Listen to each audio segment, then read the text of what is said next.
Father worked on MK Ultra back in the 50s. Mom, I don't trust this man. I learned everything I know from my father about the human mind, how to operate on it, deconstruct it, and control it. I dreamed about her last night. If the hairs on the back of my neck stand up, I will break it off.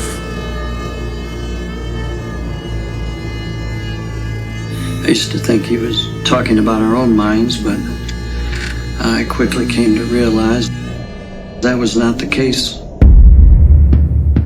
This here is binaural. Well, you wouldn't be the first man who said that to me before. I just want us to be safe.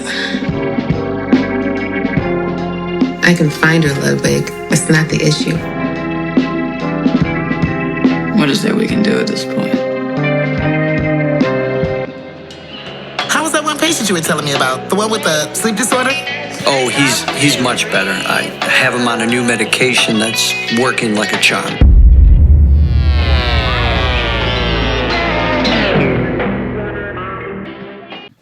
Peace and love to the gods and the goddesses. I go by the name Black Poet, act like you know it, and this is No PC Radio. And I have some special guests on the platform today, the cast of Mind and Distortion. Please introduce yourselves.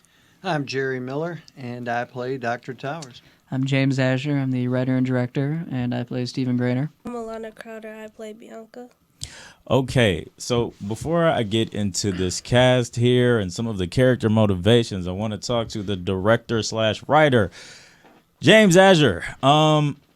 So without giving too much of the plot away, of course, can you give me a synopsis of the film? Yes, a quick synopsis of the film would be, it is about this man right here, Dr. Towers, and his father was involved with MK Ultra way back in the 50s. We'll get into that in a sec, but essentially he meets a woman in Detroit that he really falls in love with, and that woman is her mother in the movie. And while he's doing that, he's also been experimenting on a drug called binaural, in which when you take this drug, it makes the person hallucinate and have really vivid dreams, and it alters their brain chemistry, and it turns them into a serial killer. So I'm the unfortunate young man who is his patient who's taking binaural to help with my sleep disorder. So basically, while that's going on, like I said, he's dating this woman named Naomi Wilson, and she has a daughter named Bianca. And Bianca gets a really bad vibe from Dr. Towers, kind of right off the bat. So Dr. Towers decides to try and get rid of Bianca with having the new and, crazy Stephen Grainer from the medicine go and, finish the job. Okay, so what is that? What is that more so? Would you call it horror? Would you call it a psychological thriller? What genre were you going for? I would call it more of a psychological thriller. Okay. There's definitely some horror scenes we have in there, especially with my character, with like him hallucinating and like the stuff he sees. Like we do a really cool scene that we shot of us out in the forest at night, with him walking, and we got a jump scare in there. Don't give away the jump scare. I won't give away the jump scare. I will not give away the jump scare. But, yeah. Okay, so psychological thriller. Was there a specific inspiration that you had for it? Or? Oh, most definitely. Yeah, it was a great documentary that he was watching, actually. This is my father, by the way. Okay. Hello, Pops. Yeah, let's get that out there. Yeah, this is my father. And he was watching this documentary called Minds of Men. It is, it's on Truth. I'm sorry, this stupid cold I have. Of course, today of all days I have a cold. But there's a documentary on YouTube. It's called Minds of Men, and it's by this channel called Truth Stream. And it was just a terrific documentary. I cannot help but praise it enough. Just great source of information. They use real footage of like doctors unethically doing stuff to American citizens without them knowing. They had real doctors who were against the psychosurgery and what was going on, talk about some of the horrors that were happening at that time. So and I had never heard of MK Ultra before either, and this was a couple years ago. And I was like, oh my god, that like completely like changes my like whole view on like politics and everything like that, because I was super asleep, until MK Ultra came into my life, and I was like, well, I mean, if they did this, right, Then, like, what it else? kind of Yeah. ruins the trust that you have. So, yeah. What that else? was I don't main want to go inspiration. like crazy deep into that, but when you think about something like an MK Ultra program, I don't know if you've heard of a movie called like Manchurian Candidate. Yes. I've heard of that, never seen it. Yeah, it kind of tackles a similar subject matter with just kind of the possibility of creating some sort of super soldier or some sort of mindless drone, essentially, through these different experimentations like LSD or this, that, and the third. So, yeah, definitely same, because, us coming from a younger generation, not knowing that these things at all happened, allegedly. No, well, that's the thing, is that it's not even a conspiracy. Yeah, no, it's out there. Yeah, Owned a it's- lot of it. Yeah, they condone it. They're like, yeah, no, we did this. I don't know if it's them trying to flex or something, but Yeah, no, I think at a certain point they have to release it, like the declassified stuff. Right, and I think one of the reasons why they were always talking about the Russians blowing up the world is it created this need to do these things because the stakes were so high. right. that they had They always to do come up these, with a Right. justification. Right. Whether it was 9/11 in Iraq, right? That was the justification of going to Iraq, right? It was Some sort of 9/11. false flag to justify Right. There's always invasion. something that yeah. scares, and with MK Ultra, and we even say this in the movie too, in the beginning, because it starts off with his father, who was a ex-Nazi from Germany that gets brought into the Oh country. man, y'all touching bases. This is on gonna be your a great favorite movie. book. Oh yeah, we touch all the bases, and Yeah. he's like, with the thing, with the conflict going on with the Soviets, the Americans have told me to take any steps necessary for my work. So that was sort of right. That was their, like, well, the Soviets are doing this, and they're much worse than us, so we gotta, keep up and make sure they don't, destroy us. So that was their justification. I spoke about declassified records, and that's, if you're willing to touch 9/11, then I'll get into this JFK thing. Oh yeah. They just were supposed to release those records, the Warren Commission and everything, and then it got pushed back to what, like 2064, like something insane ridiculous. where everyone's gonna be Where dead. nobody Yeah. who ever was aware of JFK, Yeah, right? would even Well, care. again, Yeah. if there's any amount of classified information that's them telling you they don't trust you, they're doing things that they feel you would absolutely not want them to do or say yes to, and so they're just gonna hide it. Do you think the American populace would be deaf to that?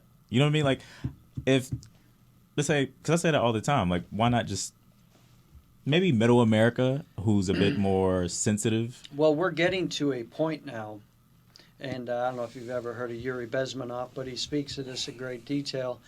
The era of them hiding is slowly eroding, Yeah, I've been noticing that. Oh, yeah. and so they're becoming more brazen with what they're doing and just saying, we're just going to do this. I definitely think with Kennedy, it would have really freaked too many people out to say, yeah, we think we need to kill this president and just put a new one in, right? I mean, I don't think Definitely that would something have- that And it's so extreme, funny yeah. because his parents are still alive, my grandparents, and they're from the 30s. And they were, So much information. Oh, yeah. And, well, they were Kennedy supporters and everything like that. And they were around that time and everything. And it's so funny talking to people from that generation to people like in our generation, is because they were so much more emotionally invested into what they thought the truth was coming from the government, from More so trust the media and right. yeah, Right. They had way more of a Right. deeper trust, which is funny too, because I also feel like they were very much more, were ready to take things into action if like the slightest thing was off in their minds, like in their community, right? If they were trying to do something to their kids, right, they would be the first to be like, no, that ain't happening. Out of curiosity, are you like were they like first, second They were generation first Americans? My mom was first generation, not my dad. Where they come from? My mom's family, both of my grandparents were born in England, Leeds, England, okay. which is northern England area, very blue-collar manufacturing. They came over. My grandfather came over in the 1920s, and my grandmother's family came over a little later, mid to late 1920s. Both my grandfathers served in World War I. That's how I'm very young for how old all that is. and he Get fought a little for, closer to the mic. Pardon? Yeah. Yeah. He fought for England, my grandpa Boyne, and I don't know if you know anything about like the Russian Revolution and how they killed the Tsar. Yeah. But the Tsarina, the Tsar's mother, was smuggled out of Russia into the Middle East, and my grandfather was on board the ship that escorted Holy her shit. after the war to England and then France. Yeah. The Dowager, I think, is what they Okay. called her. Yeah. So, The reason I asked that's incredible. That is so much that I would love to tackle, but I know. one thing at a time. Stay on- That's- stay on yeah. point. The reason I asked that, I think, to your point about the previous generations maybe being more trusting, I notice people that are maybe not connected to the British Parliament. Maybe if somebody, African Americans, Oh, for sure. Mexicans, natives, maybe the Irish, Italians, they're not as equally trusting because their generations before were No, kind of it's treated definitely like something shit. with the British, for sure. Yeah, like because that I was tried talking to my the power grandma, I'm base. like, Yeah, why do you trust these people? because if you're not aiming the rifle at me, I have no reason to be distrusting. Right. You know, so. and that's part of the whole MK Ultra. MK Ultra is basically just the government's use of media and events to get people to move and act a certain way. Definitely. Whether it's one group stay together, another group not, two groups to fight each other, whatever. Some animosity and or in-group, out-group events going on, which, England did that with France for 400 years, right? They were always at war with the French. Mm. And the British people went along with it every time, pretty much. And That goes into something I spoke about on my platform a while ago called, like you would probably know, identity politics. Like it's really, really, really heavy right now with the propaganda. They'll find any division, like any difference possible to get these people arguing, whether it's gay versus straight, black versus white, male versus female. That's insane right now. and even Right. within groups, Oh, yeah. Yeah. straight black, gay black, Yeah. trans, right? They just keep trying to splinter groups to weaken people in general. The whole time, everyone's getting fucked. Right, right. Excuse my language. No. No, we swear all the time. Don't worry about it. Yeah. Which identity politics. So I don't want to do that. I want to, but I don't. But briefly, with the jab, because they'll just they'll shadow ban this whole thing, and you get no promo for your thing. Right. Just very briefly, would you consider that to be an extension of the same thing? Oh, yeah, for sure. Yeah, I mean, they definitely, if the government has to shame you, like, publicly, and be like, this person's this, right? They didn't do this, right? You should Yeah. be ashamed of that person. That's a huge red flag. Big facts. in my That's book. I mean, social engineering. and that has nothing to Yeah. do at with, its finest, yeah. that's just in general. I'm know? going. We're big All mute. right. It's okay. Right. Yeah, All right, good. my bad. You're fine. To get into the movie Mind Distortion, because now I'm kind of seeing where both of your heads are at, Yep. and just in general, and why a movie like this would come to your mind. Do you, either one of you, all three of you really, have any prior acting experience? I don't. He Yeah, does. I do. Not in a movie, though. But Not in film, but I've done theater pretty much my whole life. Okay. Alana as well. My mother, his ex-wife, she's a theater teacher over at Cranbrook. That's where I went to school, and I was that able, explains the incredible guitar skills. Cranbrook. Oh, really? Well, I mean, okay, Cranbrook was definitely, they were very supportive of it, and they definitely were encouraging, so I will definitely not take that off them. They were very supportive, very encouraging of the arts, and I've always been very appreciative of that. But no, like for acting, for me, like I said, my mother has done theater my whole life. I've been in her shows. She's directed me, things like that. She writes scripts to, like, plays, not screenplays, but she writes plays, so I had some, background doing that. And I first started writing screenplays. It was right when happened, and it was during the lockdown. And I was just trying to find something to do, and I heard about the Sylvester Stallone story with Rocky, and how he wrote the screenplay for Rocky. I mean, he was just at a bar watching the Chuck Wepner and Muhammad Ali fight, and he was, again, Sylvester Stallone. He had done a couple short parts in movies, but he really wasn't taken off. And he decided, I'm just going to write this movie. This is such a great story. And, that's what happened. I'm like, well, if Sylvester Stallone could do it, right? Right. It's like, why can't I? And what about you? Did you have any prior acting experience? Yeah, I did 2 plays. That's it. I did The Wiz, and I did this other play for a summer camp. We do like plays and movies. Last year we did a movie. We had a movie premiere. I wasn't in it though because I worked for the camp, but the kids, we helped them like with the acting and all that. So yeah. Did you really want to do this? Or they drag you out of it and just force you to play a character? And Oh no, I did. I really, I did want to do it. I was talking to my dad. I was telling him like I wanted to get into acting and stuff, and he told me like James, my dad is a artist, like he performs and stuff, and James plays guitar for him. So he was like, yeah, I know somebody who's doing a movie. If you're interested, he said he could come over and do an interview so to see if we can get the part. So I'm like, all right, boom, I did the interview. That's clutch. Yeah, Ace did then. Boom, I got the part. Now you play a character in this movie called Bianca. Yeah.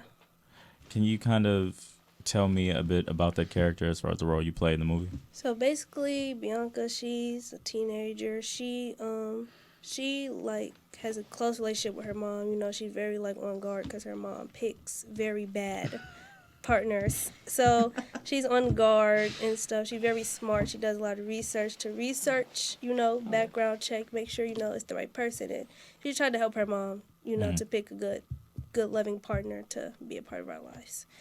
Is there any experiences that you have that align with the character? Like, Can you relate? Would you like to expound on that? That was fast. I can. Yeah, so my mom, she have a history of just, like, being in abusive relationships with people. So it was just, it just relate to me a lot, you know, being with, like, seeing her go through that, seeing her be depressed, having to be the strong one because I'm the oldest of, like, 6, 7 siblings, so like having to be the oldest, having to be when she's not good or my dad's not good, having to be the backbone for them. So it's like, yeah. Having to mature that fast, a lot of times when you are young and your parents are kind of going through trauma, you end up kind of pseudo parenting a little bit, especially with that many younger siblings. So do you feel like that takes a toll on you at all as far as your childhood, like the MJ syndrome, like, oh my God, I didn't have a childhood, or do you feel like this is just who you are and you're fine with that? Yeah, I feel like is who I am. I'm fine with it. I feel like it make me a better person, make me more mature as a person. Just really the only thing I feel like is bad about it is like I be feeling like sometimes like I don't fit in with a lot of the kids because my mindset just like I'm so ahead of them. So it'd be like, but other than that, I just got to know, I find like-minded people I can be cool with. I mainly just hang around older people, so it just be like that. Other than that, it's good, though. That's low-key a beautiful thing because you get to leapfrog any type of competition that you have in any field that you're in because of how your mindset is. Yeah. Oh, for sure. Yeah. What was your favorite memory working on the movie? My favorite memory is when I was struggling. It's weird because it was like I was struggling with the movie and James, he yelled at me. Well, he didn't yell at me, but he said something. It made me sad. I started crying, but for the part I needed to cry anyway, so it was like I used that emotion to help me with the part. So it was like bittersweet, but mostly it was sweet.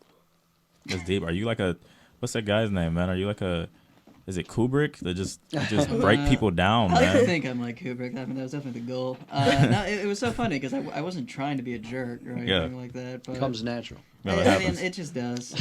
You know, like we were doing a scene and like she said, she was struggling a little bit with some of the lines. And, you know, when you're doing a movie, every second is, you know, I mean, time is money, right? You know, you only got the crew for so long. You only got everyone there for so long. Yeah.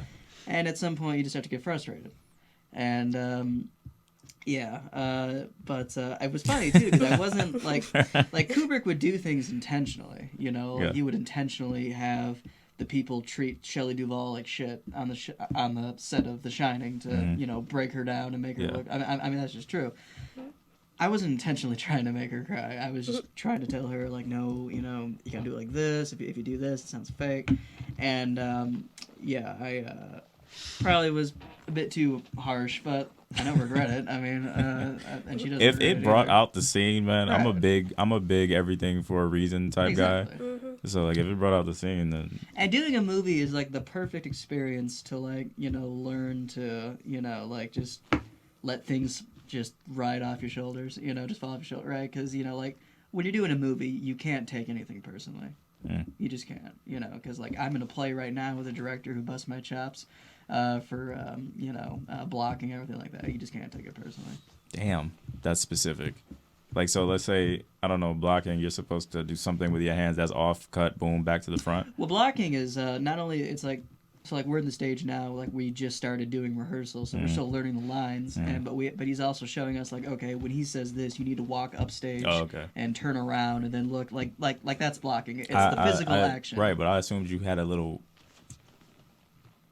flexibility with some movements. I didn't know that they were so strict with I didn't know that. It all depends on the director. Yeah. You know, some directors, like Scorsese in his movies, he'll let the actors improv if they think they have a better idea for the line, like if it fits better. Did you get to do any of that? I was, I don't think I was like, it has to be by the script. I mean, I always encouraged it because I wrote it, but like if Monique, who unfortunately couldn't be here, she does a wonderful job in the movie. Her name is Monique Shanae. She plays the mother, Naomi, her mother. She would, she really took her character seriously, and she was like, no, I think it'd be better if, Naomi did I think this. that chemistry between the director and the actors really bring out the best product. So, if somebody has a better idea for they think of their character, I'm all ears, So why did you decide to shoot the movie in the Detroit community? Well, the reason I decided is because, well, for a couple of reasons, it was just a really good vein to go down because, as you know, I do music around the city as well. I have a band and everything. And when I had already written the screenplay, but I was in a music video for a guy named Ace Merriman. I do know who that is, yeah. He's a, good guy. He's a very good guy, very, very good dude. I was on the set of his music video, and I was talking to Ash Moreau. Shout out to Ash. He was the videographer and main editor of this movie. He was taping the music video, and that I was in. And I told him, I was like, hey, dude, I got the script. I'm like dying to make this movie. If you're down, I'll send it to you, and you can just read it. And if you want to do it, we'll come up with a budget plan. If you don't, just we don't. So I sent it to him. He loved it, the script, and we started shooting in March of 2022. Yeah, because I remember you telling me about this a long time ago. Yeah. Like, it doesn't feel like it was that long ago, but right. Like, it, as far as production and everything, did it feel strenuous as far as coming together, or did it feel like pacing? Because I hear about this thing called something hell. It's like when a production can't come to light because everyone involved with it is just pulling it in different directions. I know your thing was smaller, but we definitely didn't have that problem. Yeah. We were all on the same page. That's beautiful. For the most part. And it was because we had such a great crew. It was very tight. We had Jazzilla, shout out to Jazzilla. He was our sound operator. He was a sound operator for the set. Whenever we were on set, he was the guy. He does movies all around the city. He's like the sound guy. I remember her dad, A-Dot, was like, dude, Jazzilla, like the sound guy. I'm great. Well, we got Jazzilla. And that was all from Ash, too. Ash had picked the crew members himself, which I think is always good when the main, like the guy who's in charge of the crew picks the crew members rather than the director, because, it's just better that way. But that was great. We were all on the same page, and when things felt like they weren't going in the right direction, like when I was getting frustrated with her. And it was funny, too, because that was the first day of shooting, too, that we did that scene. Oh, man, you brought the hammer down on day one. Day one, I brought the hammer down. No, that wasn't the first day. No, it was. No, that wasn't the first day. It was over a year of shooting. Maybe your memory's off. It was one of the first days. It was one of the first days. No. Yes, it was, Alana. I remember because I can see it already. I can see how that would look. I got a question as far as same to ask to her. Did you at all relate to your character? Is there any similarities or experiences that you were like kind of could be your muse to being this? Not saying you're gonna go axe grind somebody, but yeah. But is there any like thing that you could find within you to muster up, kind of like with Tupac with Bishop, where I have to take myself out of where I am to play this maniac? Well, I've always been a very strange kid when I was younger. He can definitely vouch for that. A lot of it's his fault, though, because he would show me, Kubrick movies and, things that child wouldn't watch, like, like the kids around me growing up would watch like Disney movies. I was watching, Family Guy and maybe Cujo or something. It just I did watch Cujo actually. Yeah. Me too. I was scared when I watched it. Bro, that's one of the scariest movies ever made. Cujo? I cried. I was like 5, like as a dog, ripping people apart. No, but like I said, I've always been a weird kid. I've always been attracted to like things that are psychedelic. I've always been a big Pink Floyd fan. Okay. Growing up, Pink Floyd was like one of my favorite bands, and their whole thing is like being on a psychedelic trip. So I think to get into character for Steven, because he was, when he's taking this drug binaural, which he thinks is just supposed to help with the sleep disorder, which I can relate to because I have had trouble sleeping in the past too, which I think just like anybody. And to psych myself up for the character, like whether it's hallucinating or going to go kill her in the movie or whatever it is. I would try. I would definitely try to put myself in that frame of mind for sure. Okay, so we kind of all know the story of like Heath Ledger playing Joker. Mm-hmm. He kind of, in order to put himself in that mental frame, it started to take a toll on him in his real life. What did you have to do to kind of separate yourself so you didn't put yourself in a consistent, heavy state? Like how'd you... Well, my character wasn't so, like, he was very, wound up and tight and, like that. He was very chill, but to the point where it's like, is there anybody in there? Kind of thing. Okay. I was a very big Pink Floyd fan, and their whole thing is kind of like the darkness of, the void inside each and every one of us. Just that kind of like spaced out. Is there anybody out there? Kind of thing. So it really wasn't too bad for me because I was kind of more like the Shape Michael Myers kind of thing going on, or it was more kind of like it was like that. It was sort of like the. Kind of like Jack Nicholson in The Shining, where it wasn't as like angry as he was. Yeah. But it was like that scene where he's just kind of like standing, like just staring out into space. It was more like. Because I was thinking like a year straight of getting yourself into psycho mode would be crazy, but right. If it was more so like that, I can see. Getting into you play a character named Dr. Towers. Dr. Towers. Okay, so can you explain to me what his character is in the movie? Excuse me. Yeah, Dr. Towers is a psychiatrist, therapist. He works out of his house. His father apparently worked, with MK Ultra in the early days. Have you ever heard of Operation Paperclip? It's another real program where America took the top scientists from Germany after the war, took them to America. Werner von Braun from the Space Agency is part of that group. The whole moon landing, won't go into that. But a couple of those guys, the German guys, they came over here and helped make the nuke, right? Well, yeah, they came over here allegedly for the rocket program. Yeah. But see, what they don't tell people is they brought tons of people over with different specialties. America was working with the Weimar government and then the National Socialists from 1933 to 45, covertly. So a lot of these guys had already been on their payroll. Anyway, he brings him over.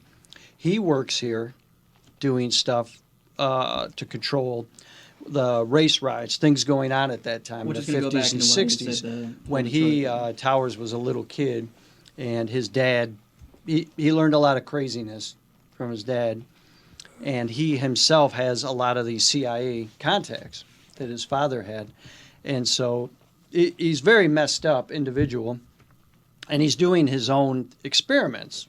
They're not sanctioned by anyone. He just came up with this product. I thought it was... And is... Yeah, well, when I wrote it, I was like, it'd be really cool is like an evil scientist that just kind of went rogue. Yeah. Like that wasn't working for an evil company, like for an evil corporation. He just went rogue. Sort of like an Agent Smith in the Matrix kind of thing. But like, what if Agent Smith was the main character of the Matrix? I guess. Agent Smith as a mad scientist. Right, because in the Matrix, Agent Smith just goes rogue, right? Yeah. From the whole Matrix itself. He's a villain, but he's also on his own. He does his own thing, which his character does too. But I remember when you asked me earlier, why did I pick the Detroit Community? Well, it wasn't also just because of the convenience of meeting the crew and everything in the city from doing music videos, but also MK Ultra had such a prolific effect on the black community. And for those who don't know much about MK Ultra, probably don't know much about that either. But in that documentary, which I highly recommend, again, Minds of Men by True Stream, they talk about how there were doctors who were targeting civil rights leaders, saying that the leaders who were encouraging the people to stand up and make a change, that there was something mentally wrong with them, because the average Black American wasn't doing that, but these were some troublemakers, right? And this is all from the mouthpieces of of the government and MK Ultra, and that they should be corrected via psychosurgery, meaning like lobotomy, which is what they did to JFK's sister. So that never gets brought up, and it's again that's a very important piece of American history. At least and those tactics those shaming tactics are still used today. Oh yeah, most definitely. To publicly demonize somebody who has a opinion that's contrary to the hive mindset. To put those type of ad hominem attacks their way. They're crazy or they're stupid. That's a great one. Like those guys. Narcissistic. That's the new buzz term of the day. That's for someone who just thinks differently than you. They're narcissistic. Yeah. Like, well, any type of holding you accountable, Right. That person's a narcissist. I'm going to put that here for right now because I have a great question as a follow-up. But I want to ask you, in playing that character, what was your favorite scene in the movie? Because you seem like it would have been very easy for you to play that character because you have so much. Oh wow! So, you have so much history. It seems like you would be. That part was the character's very like even keel. Oh okay. He's very sure of himself, and it's he has this almost a monotone delivery of his lines. I don't know if you ever saw that movie Apocalypse. Did you, when you're directing your dad and he's not doing it right, did you enjoy being able to put him in his place? Like you were like, I put him in his place, but also because I was his son, he was giving it back to me, and he couldn't do anything about it. He would say, you're giving me Jerry. Okay. I don't want Jerry. I want Dr. Towers. And say stuff like that, which is true because are you more animated in juxtaposition to the character? Yeah, for sure. But my favorite scene was the NEP scene. Are you familiar with NEP Club in Detroit? We do a scene at NEP where Dr. Towers is kind of on the run, and for some reason he knows all these black people at this club, and they're all cool with him and kind of watching his back, which is, I think, kind of cool. Like, people are like, wow, what's... They know he's the man. They know this guy isn't just your average, your average white guy, or just your average guy in general. This dude has something about him that it's better to be on his good side. Yeah, okay. And the way it's shot, the lighting, there's this red light that's in there. Doc Towers is way off in the corner. And we have great cameos in this movie from people from Detroit all over.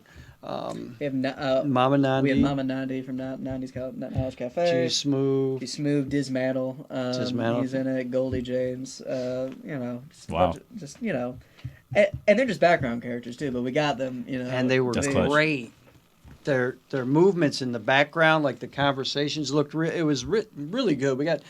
I don't know if you ever heard you're putting that picture together really well. That phrase, like trust the universe. Everything came together definitely. shooting this. Like when we would get together to shoot something, if it didn't work out, we shot something else and it went great. You just roll with the punches. And we had a lot of really good. Alana and Monique, I'm sorry, I'm going to embarrass you. They did such a great job. Her and the lady that played her mom, I mean, just fantastic. No one's going to believe you never acted before in a movie because they did such a great job. They really did. Same with him. He killed it. Like my mother was when she saw the trailer and she was like, "Oh my God, your father is like I could not believe just from the trailer of what he was doing." I'm like, right? No, he does a really good job. Everyone does a great job, and I'm very proud of everyone in the cast. It was such a small cast, such a small crew, but because it was so small, I think people really put their heart and soul into it. Oh, for sure. Do you enjoying that genre? Do you guys have like a top 5, maybe a top 10 as far as horror, maybe psychological thrillers? Like, I'll go in a row, like top 5 period horror movies. Boom. Yeah, horror movies, I think it's a little different. I liked, have you ever heard of Clockwork Orange? Yes. It's more of a psychological thriller, not That was a necessarily big a horror inspiration movie. for this movie. I like that movie, Network. I don't know if you ever heard of that. No. It's from the mid-'70s. I know. He thinks it's silly. I just think it's a really I think good Clockwork movie. Orange might be one of the most overrated movies ever made.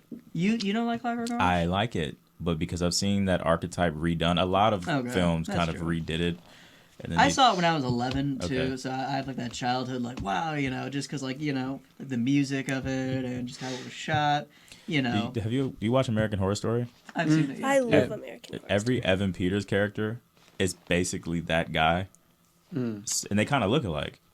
So That's the blonde-haired guy. Right? Evan Peters is, I would definitely think he's like the modern Malcolm McDowell, yeah. but he's no Malcolm McDowell. Oh. I'm not going to sorry. judge the guy's acting chops, but I don't. I thought no, he did he's a great job. He's a great actor. Like I said, he's Yeah. the modern Malcolm McDowell. But like Alex in The Clockwork Orange, he was just so. It was more than just he was the young kind of punkish psycho. He just had such a flair about him. Well, if you unpack that movie, the government, again, social engineering, yeah. they wanted to literally change an individual so he wouldn't be a threat to society, whether giving him drugs like chemical castration, whatever. So there's that element in it. Mm-hmm. There's another element that they said, well, the world's just going to go to crap. There's going to be crime. It's going to be outrageous. That's because they're projecting at that point into the future. But going back to what you were saying about Evan Peters, and I do really appreciate Evan Peters, and if you're listening, Evan Peters, do know that. But it's funny because Jeffrey Dahmer was actually That's a it. big Oh, wow, that's inspiration another one. for my character. And this was before that Dahmer thing came out with Evan Right. Peters in it. But because I was like, He was okay, really good at that. well, because I was like, okay, we got the rogue doctor, right? The rogue crazy doctor that's doing this to people. Mm-hmm. What if there was a guy who was like Jeffrey Dahmer, who did horrible things, but it wasn't his fault? Like he was Right. being He's a part of the manipulated by a drug into doing these things. Is that do you lead with that? Is that just out? Like we get to see that, so there's no M. Night Shyamalan thing you're doing where you want to surprise the audience with that. No. We know No, off there's no top. twist. that- You know. Okay. No, from okay. I mean, like we show in the beginning, I have this bad sleep disorder, and I'm talking with him, and he gives me binaural, and then the music changes. He also has trauma. He's a young man, but he was married, and his wife recently died. yes. So he's been seeing Oh, Dr. okay. Tower. So, they part of that whole thing is Just kind trauma. of some Stockholm syndrome thing going on here too, like the older person. What is that called? The older person might not be Stockholm syndrome, but the older person kinda taking like, advantage of the young guy or Right. manipulating them. What is that called? Munchausen kind of a thing. No, I've never heard the term. I don't know. Much. But Well, you said grooming. That's what I was Grooming. thinking. Yes. It is. Well, yeah, because I mean, he's literally using me as his guinea Yeah. pig. Right. And, he and I don't picked know you. this, right?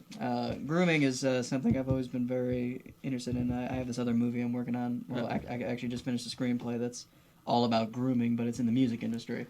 That's big. Yeah. That's almost an expose. Right.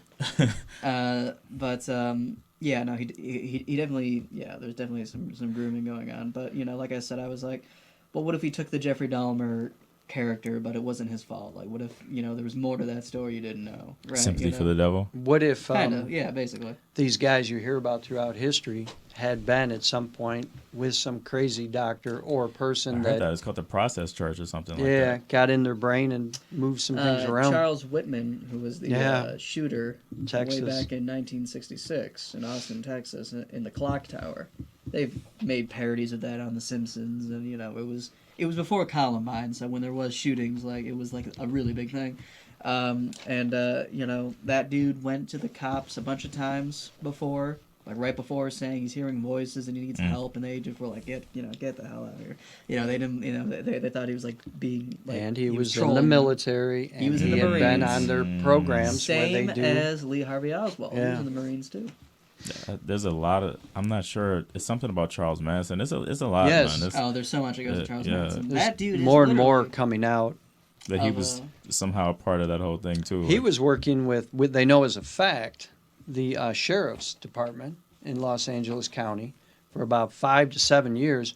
But he also worked with, and this again is a fact, with the cartel in Mexico. Oh, he would shit, bring man. drugs and women for the Hollywood people to their parties. So you can't be connected to the cartel and not running the CIA.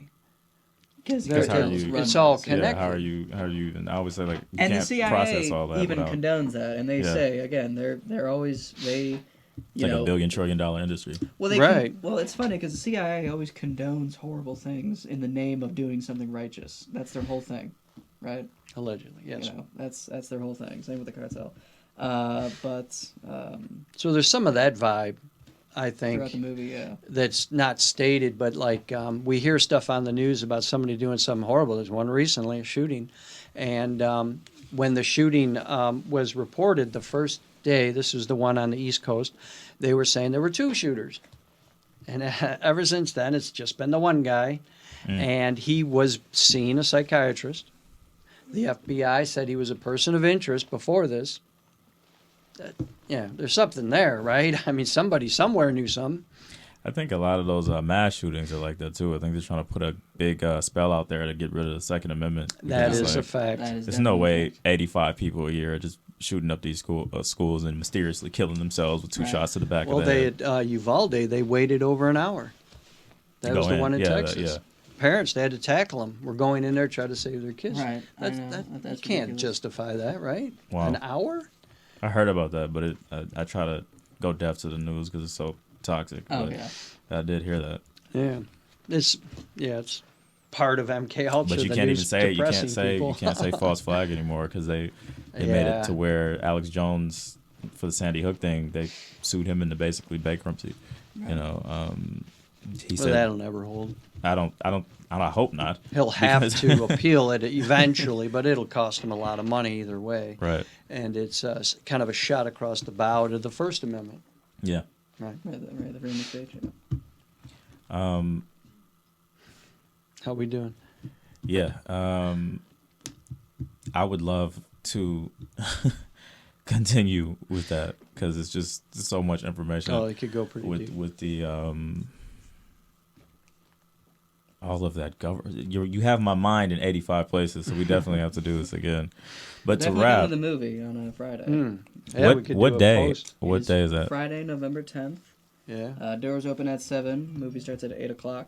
It is at the You got to get Riviera the tickets in Farmington. online. Yep, you can get the tickets online at the Eventbrite. You just look up Mind Distortion premiere, or you can follow me on Instagram at I am James Azure, and the link for the Eventbrite is in my bio. Yes, sir. Okay, and as we're wrapping, I just love the fact that you're so knee deep into what is really going on with the infrastructure of the system and using this movie as a way to say, hey, everybody wake the fuck up. Yeah. Off camera, we were talking about pacing and everything that's wrong with film, these just unnecessary gunk scenes. Can you break down what you have a problem with when you look at modern day film? Yes, and this definitely was going through my mind when I was writing the script for Mind Distortion, but I was very strict with myself, and I'm glad I did, because when I was writing the movie, and after each scene, when you're writing a new scene, I said to myself, I'm like, okay, does this new scene I'm writing, does it further the story, you know, and does the thing that happened before it, it's like, okay, this happens, and you know, because of this happens, right? You know, that's the model you need to have. So does it go into does it add to story plot, or B, does it show character development? Yeah. If it doesn't do one of those two things, it's not needed in the movie. Because like mad films today, you'll just have 45 minutes of stretching the plot along, kind of like filler episodes in an anime, Yes. so they can have a prequel movie and then make a sequel and cash grab on it. And it's just like all of that plot that was in that second movie could have been in the first movie, and I still would have saw a second movie. It would have made a much better first movie. And this happens also too because you know, with me being a musician, but it's the rhythm. You know, it's the timing of the movie, because like the scene before, you know, like what's happening in the scene now has to either connect or be because of what happened either the scene before or somewhere earlier in the movie. And if it doesn't, because then Because if you don't have that structure, it just turns into this happens, and then this happens, and then this happens. Whenever you get to a point and you're running a script, and you get to that, and then this happens, and then this happens, you're done.